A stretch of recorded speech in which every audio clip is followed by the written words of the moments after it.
Hello all my happy viewers! Well guys, with the reception of my last Tokusatsu Retrospective going over so well, better than I anticipated as well, I thought it'd be best to do another one. And this one is based off a series I saw way back.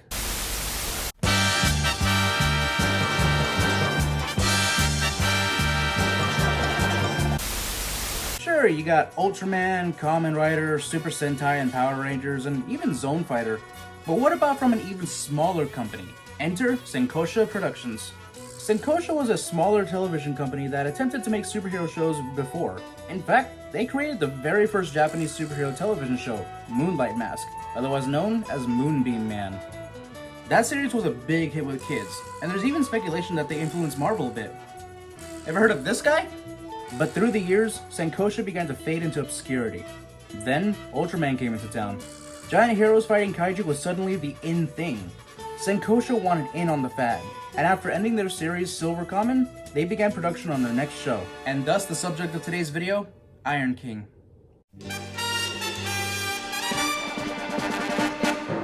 Iron King was made at a time when tokusatsu shows were trying to break molds, bringing audiences new and exciting things. The show's lead writer had previously worked on shows like the original Ultraman and Ultra 7, and even Senkosha's previous show, Silver Kamen. They wanted to make a show that was different than the typical Kyodai Hero formula. Most notably, they made a huge change to the series early on in the writing phase of production. We'll take a look at that change in just a moment, but first let's take a look at our two main leads, Gento and Goro. No, I said Gentoro and Goro, and that's Kentaro, not Gentoro. Does that even sound the same? It does? Okay, let's just move this out of the way. That's better. The main character, Gentoro, is played by Shoji Ishibashi, who some Ultra fans might recognize from the Return of Ultraman two-parter story revolving around the kaiju Pterochilus. Gentoro is a traveling special agent of the Japanese National Security Force, who is a cowboy. No, this is not a costume he's playing pretend with, he's actually a cowboy. Honestly, that's simultaneously hilarious and awesome. He's armed with what I consider to be one of the coolest weapons in fiction, the Iron Belt.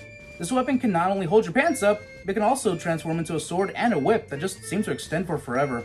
Now, I won't lie, Gentaro is a bit of a jackass when it comes to other people that he meets. And yet at the end of the day, he's still willing to lay his life down on the line so they can escape and live their lives.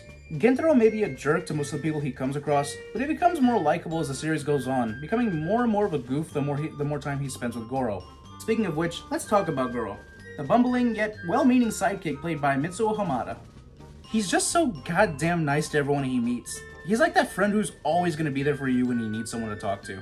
While Gentaro only sees some dork to be the butt of his jokes, Goro is a capable fighter in his own right and is shown to be very tactical when need be.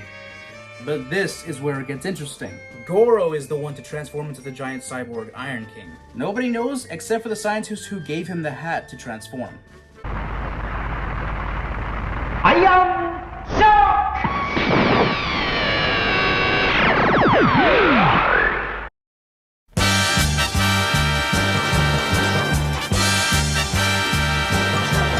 Having the sidekick be the giant hero was seen as a huge change from traditional toku shows at the time, and it was quite a gamble. And yet, it worked! Gentaro was shown to be just as skillful in fighting the giant enemies of the week just as much as Iron King, if not more capable. Seriously, he's the one that destroys the villain of the week like 90% of the time. It's amazing.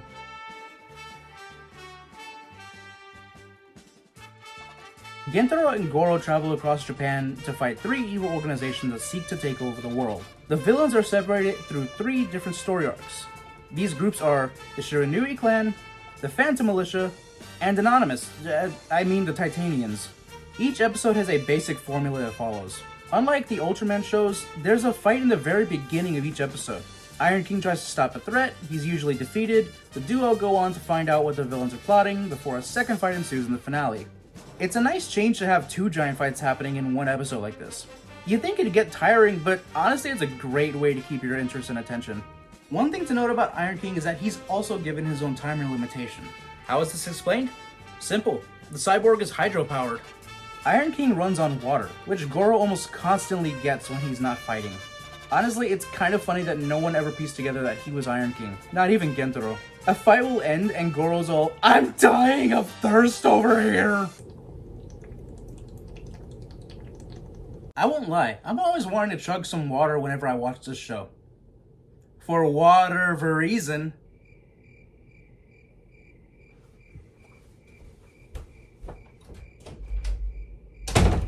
The first group of villains are the Shiranui clan. They've been plotting a 2,000-year revenge against the Yamato clan that eventually became the modern-day Japanese government. These guys span across the first 10 episodes. Pardon me, it was all that water. These guys span across the first 10 episodes of the show, and they have a force of giant humanoid robots similar in style to Iron King himself. I'm not entirely a fan of these robots, but if I had to choose favorites, it'd have to be the twins, Black Knight and Bronze Demon. The Phantom Militia seek to raise anarchy across Japan and take over as the new rulers, having an army of dinosaur-themed robots at their disposal. I won't lie, these guys are my favorite. They span from episode 11 to 18. My favorite robots of these guys have got to be Tongazaurus and Torajiras. I'll admit, some of the monsters can be a bit plagiaristic in design, but it doesn't happen too often. Both the Shiranui clan and the Phantom Militia control their robots with these remotes? I don't know how they work. They kind of just point these things at the robots and give them orders. Finally, there's the Titanians, an alien force who seeks to take over Can we play that back again? Man, he really said, "I'm fast as fuck, boy." Anyways, they seek to take over the planet. They span from episode 19 all the way to the end of the series. Instead of robots, the Titanians themselves are the monsters, first becoming a giant size, then transforming into insect-like kaiju. My favorite of the bunch is probably Capitron. He shoots explosive balloons from his mouth. How evil! One thing to note about the Titanians is how plain they look compared to the other two groups. The Shiranui and Phantoms each had distinct uniforms for the ones who control the robots. All these V for Vendetta looking losers look exactly the same. I couldn't even tell you who their leader was if I tried. Of all the factions, they're probably my least favorite. Throughout the show, there's a number of side characters, mostly women. Some of them are hinted to be love interests for Gentaro, but nothing's ever solidified. In the first 6 episodes, it's a girl named Yukiko. I won't say why she's only in the first 6 episodes as it delves into heavy spoilers, but from this episode on, they keep introducing new girls as side characters. Even a Catholic nun. Keep her in mind, she's gonna be important later. Finally, in the Titanian story arc, we're introduced to Noriko, who becomes the 3rd member of the main cast and follows Gentaro and Goro everywhere, being more of a by-the-book sort of agent, as opposed to the dynamic duo's flashy, goofy, unconventional approach at times. I like her, she's a funny character. The monster fights are very entertaining to watch and can get very creative at times. Like this robot who challenges Iron King to run a giant marathon. For a good long while, Gentaro is the one who defeats the villains, not Iron King. It's not until episode 16 that we finally see Iron King beat a robot by himself.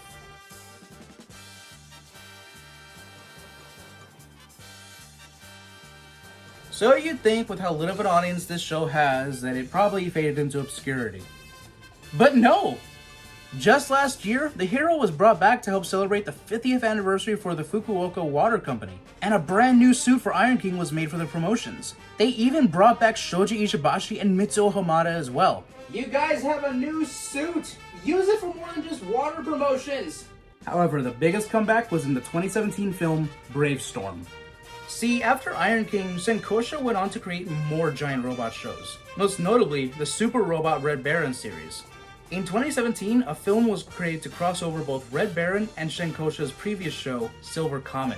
With updated designs, the heroes join forces to defeat aliens and their giant mech, Black Baron. And while the day is saved, look who shows up at the end.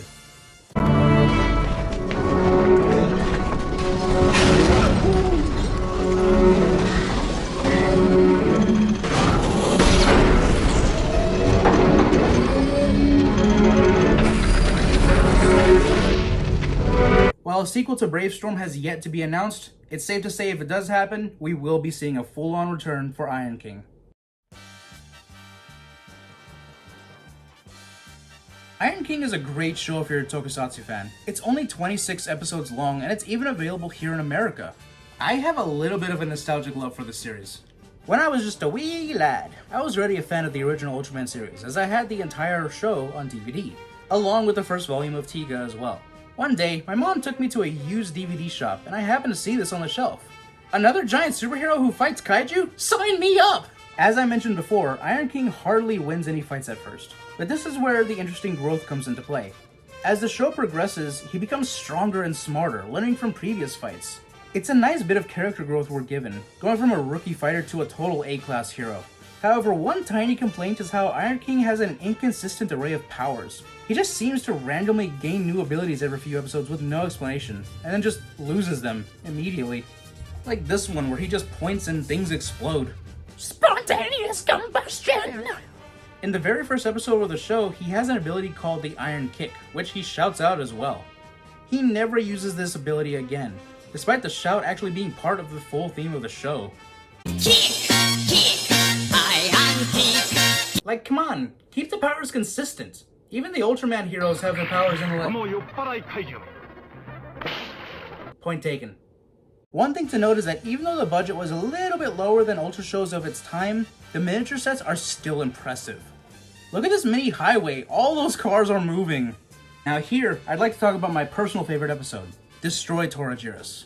This is where that nun that I mentioned earlier comes into play. Gento and Goro have to help this nun rescue a child who was kidnapped by the Phantom Militia. It's a great example of the character...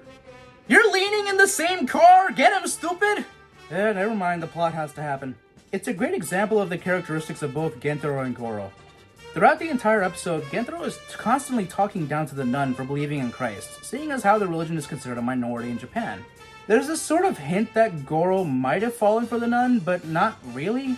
It's never made clear. This causes our dynamic duo to get into a heated argument over how to treat a woman throughout the episode. And it's basically a showcase of Gentaro's bias to talking down to most people that he meets. It's also a great example of Goro being mad at his friend, yet he can't just leave him to die to the robot monster. However, the part that gets me every time is where the nun convinces Goro to help Gentaro. Goro claims that even if he wanted to help Gentaro fight Torajiris, he couldn't. The nun reveals that she somehow knew he was Iron King all along. Goro asks how she knew, and she's all, "My faith in God shows me the true nature of everyone." Or something like that. It's kind of a funny explanation, but I kind of like it.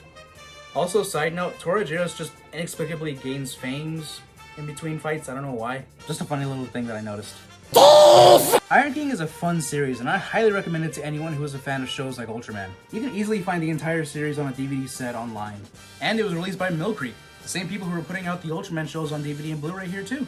That Ultraman 80 grab wasn't a hint at the next video, that was just the first DVD set I could grab off my shelf. Unless you want to see that next, comment below. If you've already seen Iron King, let me know what you think about it in the comments below. Don't forget to follow all of our other pages provided by the link tree down in the description. Don't forget to comment, like, favorite, share, and subscribe. And with that, stay fantastic, happy viewers.